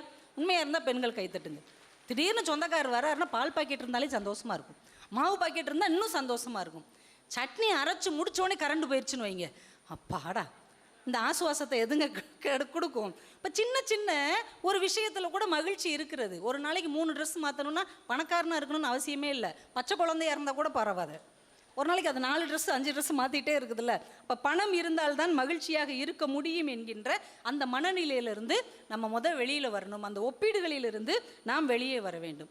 ஒரு ஏர்போர்ட்டில் இருந்து ஒரு இளைஞன் லண்டன் ஏர்போர்ட்டில் 2 கையிலையும் ஒரு அழகான சூட்கேஸ், பெரிய சூட்கேஸோட கம்பீரமாக கோட் ஷூட்லாம் போட்டு வர்றார். ஒரு பெரிய மனிதர், பெரிய பணக்காரர். அன்னைக்குன்னு பார்த்து வாட்ச் போட்டு வரல. இவர்கிட்ட கேட்குறாரு, தம்பி மணி எத்தனை அப்படின்னு. 2 சூட்கேஸையும் கீழே வச்சுட்டு அப்படி கோட்டை அழகாக விலைக்கு இப்படி பார்த்துட்டு, எந்த நாட்டு டைம் உங்களுக்கு வேணும் அப்படின்றார். எந்த நாட்டு டைமா? இதில் 27 நாட்டு டைம் தெரியும், இமெயில் அனுப்பலாம், செல்ஃபி எடுக்கலாம், இதில் இருக்கிறது பூரா பிளாட்டினம், வெள்ளி, வைரம். அப்படியே வாங்கி பார்க்குறாரு. இது உலகத்திலே 5 பேர்ட்ட தான் இருக்குது, அந்த 5ல் நான் ஒருத்தன். அரண்டர், பெரிய பணக்காரன் நான், என்கிட்ட இருக்க வேண்டிய வாட்சை நீ வச்சிருக்கியே, தம்பி இது என்ன விலை? பெரிய தொகையை சொல்கிறார். இதோட 2 மடங்கு தர்றேன், இந்த வாட்சை எனக்கு கொடுத்துரு. இல்லைங்க இது என் கேர்ள் ஃப்ரெண்ட், அப்படிலாம் சொல்லக்கூடாது, இவ்வளோ உயர்ந்த பொருள் என்கிட்ட தான் இருக்கணும், 2 மடங்கு தொகை. உடனே செக்கை கொடுக்குறாரு, வாட்சை வாங்கிட்டார். கையில் மாட்டிட்டு விலை உயர்ந்த பொருள் நம்மகிட்ட தான் இருக்குன்னு 4 ஸ்டெப் நடந்து போகிறார். இந்த இளைஞன், ஐயா கொஞ்சம் நில்லுங்க, என்ன இந்த 2 சூட்கேஸையும் தூக்கிட்டு போங்க அப்படின்னா. ஏன்பா அப்படின்னார். அந்த வாட்ச் ஓடணும்னா அதுக்கான பேட்டரி இந்த 2 சூட்கேஸ்லேயும் இருக்குது, இதை நீங்கள் தூக்கிக்கிட்டே போனால் தான் அந்த வாட்ச் ஓடும். நாம் பல நேரம் அவர்கள் கையில் வைத்திருக்கிற அழகான காஸ்ட்லியான கடிகாரங்களைத்தான் பார்க்கிறோமே தவிர அவர்கள் தூக்கி சுமக்கிற சூட்கேஸை நாம் கவனிப்பதே இல்லை. பார்க்கும்போது பட்டுச்செல்லை கட்டியிருக்கோம், நகை போட்டிருக்கோம், ஆனால் உள்ளுக்குள்ளே எவ்வளோ துயரம் இருக்குன்னு அவங்களுக்கு தான் தெரியும். அவரவர் துயரம் அவரவருடைய வாழ்க்கை. அதனால் வெளி தோற்றத்தை வைத்து அவங்களாம் சந்தோஷமாக இருக்காங்க, இவங்களாம் பணக்காரங்களாக இருக்காங்க அப்படின்னு நினைக்காம நாம் இருப்பதை கொண்டு எவ்வளவு மகிழ்ச்சியாக இருக்கிறோம் என்பதை உணர்ந்து கொண்டாலே இந்த வாழ்க்கை ரொம்ப சூப்பராக இருக்கும். அதனால் ரொம்ப பெரிய விஷயங்கள் எல்லாம் ஏன்னா நான் இன்னும் நிறைய எழுதி வச்சுருக்கேன், ஆனால் டைம் முடிய போகிறதுனால நான் பாதி பாயிண்ட்டை எடுத்து வச்சுட்டு அடுத்த முறை நீங்கள் என்னை கூப்பிட வந்தீங்கன்னா அந்த பாயிண்டெல்லாம் பயன்படுத்தி கொள்வேன். அப்போதைக்கு இப்போதே சொல்லி வைத்தேன்னு ஒரு வார்த்தை சொல்லுவாங்கள்ல, அதனால் இன்னும் 2 விஷயம் மட்டும் சொல்லிடுறேன். நம்மக்கிட்ட ஒரு மெயின் கான்செப்ட் என்னன்னா, பணம் இருந்தால் மட்டும்தான் சந்தோஷமாக இருக்க முடியும் அப்படின்னு நம்ம ஒரு சிந்தனையை நமக்குள்ளே நம்மளை அறியாமையே புகுத்திட்டோம். குழந்தையாக இருந்தாலும் சரி, பெரியவங்களாக இருந்தாலும் சரி, பணம் இருந்தால் நல்லா இருக்கலாம், பணம் இருந்தால் நல்ல படிப்பு, பணம் இருந்தால் நல்ல வேலை, பணம் இருந்தால் நல்ல கல்யாணம், பணம் இருந்தால் நல்ல தொழில், பணம் இருந்தால் மட்டும்தான் சந்தோஷமாக வாழ முடியும்னு நாமே உருவாக்கி கொண்டோம். ஆனால் இந்த பணம் எப்படி வருது, எப்படி செலவழியுது அப்படிங்கிறதுலே தான் உண்மையான மகிழ்ச்சி இருக்கிறது என்பதை நம்ம புரிஞ்சுக்கணும். அன்பீனும் அரணும் ஈனும் திறனறிந்து தீதின்றி வந்த பொருள் அப்படின்னு வள்ளுவர் சொல்கிறார். எந்த வழியில் அது வருது, எந்த வழியில் அது போகுது, அதுதான் உண்மையான மகிழ்ச்சி. ஒருத்தர் குளக்கரையில் நின்று முகம் பார்க்குற கண்ணாடி இருக்குல்ல, அதை இப்படியே காமிச்சிக்கிட்டே நின்றுருக்கிறார். ரொம்ப நேரமாக இப்படி நின்றுட்டே இருந்திருக்கிறார். நம்மளால் ஒருத்தர் போய் என்னையா பண்ணிட்டு இருக்க அப்படின்னு இருக்கார். நூதனமான முறையில் மீன் பிடிக்கிறேன் அப்படின்னு இருக்கார். நூதனமான முறையில் மீன் பிடிக்கிறியா? ஆமாம். இப்படி மீன் பிடிக்கிறதுனால உனக்கு என்ன கிடைக்குது? ஒரு நாள் 6000 ரூபாயிலேருந்து 10,000 வரைக்கும் கிடைக்குது. 10,000 ரூபா வரைக்கும் கிடைக்குது. ஆமாம். எனக்கும் சொல்லிக் கொடுப்பா. அதை எப்படி ஓசியில் சொல்லிக் கொடுப்பாங்க? 1000 ரூபா கொடு சொல்லித்தரேன். பரவாயில்ல, 10,000 ரூபா கிடைக்குதுன்னா 1000 ரூபா கொடுக்கலாம். இவர் 1000 ரூபா கொடுத்துட்டார். வாங்கி வச்சுக்கிட்டு அவர் சொல்கிறார், இதே மாதிரி 10 ரூபாய்க்கு ஒரு முகம் வைக்கிற கண்ணாடி வாங்கிக்கோ. உங்கள் ஊரில் ஏதாவது ஒரு குளக்கரையை போய் தேர்வு செஞ்சு அங்கே போய் நின்றுக்கோ. இப்படியே இந்த கண்ணாடியை சூரிய வெளிச்சத்தில் பட்டு காமிச்சிக்கிட்டே இரு. சூரிய ஒளி கண்ணாடியில் பட்டு குளத்தில் தெரிக்கும். இந்த மீனெல்லாம் குழம்பி போய் இப்படியே சுற்றிக்கிட்டே இருக்கும். அப்போ கப்பு கப்புன்னு மீனை பிடிச்சிடலாம். நான் பார்த்துருக்கேன். என்னை பார்த்தா உனக்கு பைத்தியம் மாதிரியே தெரியுதுன்னு. அதை எப்படி மீன் பிடிக்க முடியும்? நீ எத்தனை மீன் பிடிச்சிருக்க சொல்லு. உன்னோட சேர்த்து 8 மீன் இருக்காரு. இவர் எதை பிடிச்சிருக்கிறாரு? மீனை பிடிக்கல, மனுஷனை பிடித்து கொண்டு இருக்கிறார். இன்னைக்கு நிறைய பேர் பொருள் சம்பாதிக்கிற விதம் என்பது நியாயமான முறையாக இல்லாமல் மனிதனை மீனாக மாற்றுகிற ஒரு வேலையாகத்தான் இருக்கிறது. அப்படிப்பட்ட பணம் நிச்சயமாக மகிழ்ச்சி தராது. குறைவான பணமாக இருந்தாலும் கூட நியாயமான முறையில் சம்பாதிக்கப்பட்டு நியாயமான முறையில் செலவழிக்கப்படுகிற பணம் தான் உண்மையான பணம் என்பதை புரிந்து கொண்டால் இந்த வாழ்க்கை மகிழ்ச்சியாக இருக்கும். ஏன்னா இந்த வாழ்க்கை ஒரு செகண்டில் தடம் மாறிவிடக்கூடியது, தடுமாறக்கூடியது. அதை புரிஞ்சிட்டோம்னாலே நம்ம வாழ்க்கை நிம்மதியாக இருக்கும். 2 நாளைக்கு முன்னாடி தாங்க செய்தித்தாள் படித்தேன். உண்மையிலே ஒரு மனுஷன் தொடர்ந்து செய்தித்தாள் படித்தோம்னா நிச்சயமாக ஞானி ஆயிடுவான். பகவத்கீதை படிக்கணும், பைபிள் படிக்கணும், குரான் படிக்கணும்லாம் அவசியமே இல்லை. தொடர்ந்து செய்தித்தாளை ஆழமாக அர்த்தம் புரிஞ்சு படித்தாலே நம்ம ஞானி ஆயிடலாம் தெரியுமா? 2 நாளைக்கு முன்னாடி ஒரு செய்தி படித்தேன். ஈபியில் வேலை பார்க்குற ஒரு மனிதர் கம்பத்தில் ஏறி வேலை பார்த்துக்கிட்டு இருக்கும்போது எப்படியோ மின்சாரம் பாஞ்சி அப்படியே அதில் தொங்கி இறந்துட்டார். அவரை எப்படியோ இறக்கி ஐஸ் பெட்டியில் வச்சு அவங்க வீட்டில் வச்சுருக்குறாங்க. இதுவே எதிர்பாராத மரணம் தான். அவங்க கூட பிறந்த அக்கா அந்த ஐஸ் பெட்டிக்கு பக்கத்தில் நின்று ஏங்கி தம்பியை நினச்சி அழுதுட்டு இருக்கிறாங்க. அந்த ஐஸ் பெட்டியிலேருந்து மின் கசிவு ஆகி ஷாக் அடித்து அந்த அக்காவும் இறந்து போயிட்டாங்க. ஒரே நேரத்தில் எதிர்பாராத 2 மரணங்கள். மரணம் எவ்வளோ பக்கத்தில் நின்றுட்டு இருக்கு பார்த்தீங்களா? இதை புரிந்து கொள்ளாமல் இது உன்னோடது, இது என்னோடது, நான் உன் கூட பேச மாட்டேன், உன் மூஞ்சிலேயே முழிக்க மாட்டேன், சாகிற வரைக்கும் உன்னை பார்க்க மாட்டேன்னு எத்தனை உறவுகளோடு எத்தனை நண்பர்களோடு சண்டை போட்டு கொண்டிருக்கிறோம். அடுத்த கணம் என்ன நடக்கும் என்கின்ற உத்தரவாதம் இல்லாத ஒரு வாழ்க்கையில் நாம் வாழ்ந்து கொண்டிருக்கிறோம். அதனாலேயே இருப்பவர்களை இருக்கும் வரை நேசியுங்கள். இதெல்லாம் ரொம்ப கஷ்டமாயிரு. இந்த வாழ்க்கையை சந்தோஷமாக பார்க்குறதுக்கு பெரிய விஷயமே தேவையில்லை. நீங்கள் செஸ் போர்டு விளையாடுற போது பார்த்துருக்கீங்களா? அதில் ராஜா, ராணி, சிப்பாய், யானை, குதிரை எல்லாமே இருக்கும். அப்படியே ராஜாவுக்கு பயங்கரமான அதிகாரம் இருக்கும், ராணிக்கு ஒரு அதிகாரம் இருக்கும், சிப்பாய்க்கு கொஞ்சம் குறைந்த அதிகாரம் இருக்கும். வச்சு விளையாடிக்கிட்டே இருப்போம். விளையாடி முடித்த உடனே எல்லா காய்களையும் ஒரே டப்பாவில் தான் போடுவாங்க. ராஜாவுக்கு ஒரு டப்பா, ராணிக்கு ஒரு டப்பா, சிப்பாய்க்கு ஒரு டப்பான்னு கிடையாது. வாழ்க்கை இருக்கிற வரைக்கும் நீங்கள் ஒரு பேர், நான் ஒரு பேர். இறந்து விட்டால் எல்லோரும் ஒரே நிலைக்குத்தான் போகிறோம் என்பதை புரிந்து கொண்டால் இந்த வாழ்க்கை ரொம்ப அருமையாக இருக்கும். வாலி சொன்ன ஒரு 3 சம்பவத்தை சொல்லி நான் முடிச்சிடலான்னு நினைக்கிறேன். நேரம் இருக்கா இல்லைன்னா இதோடய முடிச்சிருவோம்மா? பஞ்சிங்க சொல்லலாமா வேண்டாமா? சொல்லலான்னா கைத்தட்டுங்க, இதோட முடிச்சுக்கலான்னா இன்னும் வேகமாக கைத்தட்டுங்க. நினைவு நாடாக்கள் கவிஞர் வாலி ஒரு புத்தகம் எழுதியிருக்கிறார். இதையெல்லாம் நம்ம படிக்கணும். வாழ்க்கைக்கு அவ்வளோ ஆச்சரியமாக இருக்கும். 3 சம்பவம் அதில் எழுதியிருந்தார். சுருக்கமாக சொல்கிறேன்.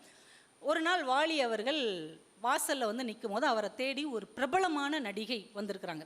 வாடகை டாக்ஸியில் வந்திருக்காங்க. வந்து, வாலினா எனக்கு நாடகம் எழுதி கொடுங்கண்ணா, நான் ஒரு நாடக குரூப்பு ஆரம்பிக்கலாம்னு நினைக்கிறேன், ரொம்ப செலவுக்கே கஷ்டமாக இருக்குதுண்ணா, ஒரு நாடகம் எழுதி கொடுங்க. சரியாண்ணா, அப்படியே இந்த டாக்ஸிக்கும் பணம் கொடுத்துருங்களேன் அப்படின்ட்டுருக்காங்க. பணம் கொடுத்துட்டு அந்த அம்மாவை அனுப்பிட்டு கொஞ்ச நேரம் அப்படியே நின்றுருக்கிறார். ஏன்னா அந்த அம்மா ஒரு காலத்தில் நடிகையர் திலகம் என்று தமிழ் சினிமாவால் கொண்டாடப்பட்ட ஒரு மிகப்பெரிய நடிகை. வந்தவங்களுக்கெல்லாம் வாரி வாரி கொடுத்த பெரும் பணக்காரி. ஒரு நாடக கம்பெனி ஆரம்பிக்க போகிறேன்னு வாடகைக்காருக்கு காசு கூட இல்லாமல் வந்துட்டு போகிறாங்க. அப்படியே அதிர்ந்து போய் நின்றுருக்கார். இன்னொரு நாள் ஒரு இடத்துல இசை அமைக்கிறதுக்காக போயிருக்காங்க. இவர் கவிதை எழுத போயிருக்கிறார். நிறைய பேர் பேசிக்கிட்டு இருந்திருக்காங்க. ஒரு பெரிய நகைச்சுவை நடிகர் பக்கத்தில் வந்து, வாலி வேலை பார்க்குற பையனை கொஞ்சம் அனுப்பி இந்த 555 சிகரெட் வாங்கிட்டு வர சொல்ல, இந்த பீடியாக சாப்பிட்டு ஒரு மாதிரி இருக்குடா, ஒரு பாக்கெட்டு சிகரெட் வாங்கி தர சொல். இவர் அப்படியே அதிர்ச்சி அவரை பார்த்துருக்கிறார். ஏன்னா ஒரு காலத்தில் சினிமா கதாநாயகர்களை விட அதிகமாக சம்பாதித்த நகைச்சுவை நடிகர், மாடி வரைக்கும் போகிறதுக்கு கார் வைத்திருந்த ஒரு நடிகர். அவர் சிகரெட்டுக்கு காசு இல்லைன்னு இவர்கிட்ட கேட்குறாரு. அப்படியே அதிர்ந்து போய் நிற்கிறார். 3வது சம்பவம், திருச்சியில் ரயில்வே ஸ்டேஷனில் வாலி இறங்குறார். அங்கே ஸ்ரீரங்கத்துக்கு போகிறதுக்காக ஒரு வயதான பெரியவர் அந்த பெஞ்சில் சூட்கேஸோடு உட்காந்துருக்கிறார். கண் பார்வை மங்கி போன ஒரு காலம். அவரை பார்த்தோன்னே இவருக்கு அடையாளம் தெரியுது. அவர் காலை தொட்டு கும்பிட்டு, ஐயா நல்லா இருக்கீங்களா, நான் தான் கவிஞர் வாலி. அப்படி கையை தடவி பிடிச்சிக்கிட்டு, நீயாப்பா நல்லா பாட்டு எழுதுறப்பா, நல்லா இருக்கியாப்பான்னு கேட்குறார். நல்லா இருக்கேன், நல்லா இருக்கேன்ட்டு இவரை எங்கே போகணுமோ அனுப்பி விட்டுட்டு இவர் அந்த பெஞ்சிலே அதிர்ந்து போய் உட்கார்ந்துருந்தாராம். ஏன்னா அதே ரயில்வே ஸ்டேஷனில் அந்த மனிதர் ஒரு காலத்தில் சூப்பர் ஸ்டாராக இருந்தபோது அந்த ரயில் அவர் வந்தார்னா 10 நிமிஷம் ரயிலை நகர்த்த முடியாத அளவுக்கு ரசிகர்களும் ரசிகைகளும் வந்து அவ்வளவு கூட்டமாக மொய்ப்பார்கள். இன்னைக்கு அதே ஸ்டேஷனில் அந்த மனுஷர் உட்கார்ந்துருக்கிறாரு. அவரை யாருக்கும் அடையாளம் தெரியவில்லை, அவராலும் யாரையும் பார்க்க முடியவில்லை. அவர் தான் MK தியாகராஜ பாகவதர். அந்த டாக்ஸி வந்தம்மா நம்ம சாவித்திரி அம்மா, சிகரெட்டு கேட்டவங்க சந்திர பாபு அவர்கள்.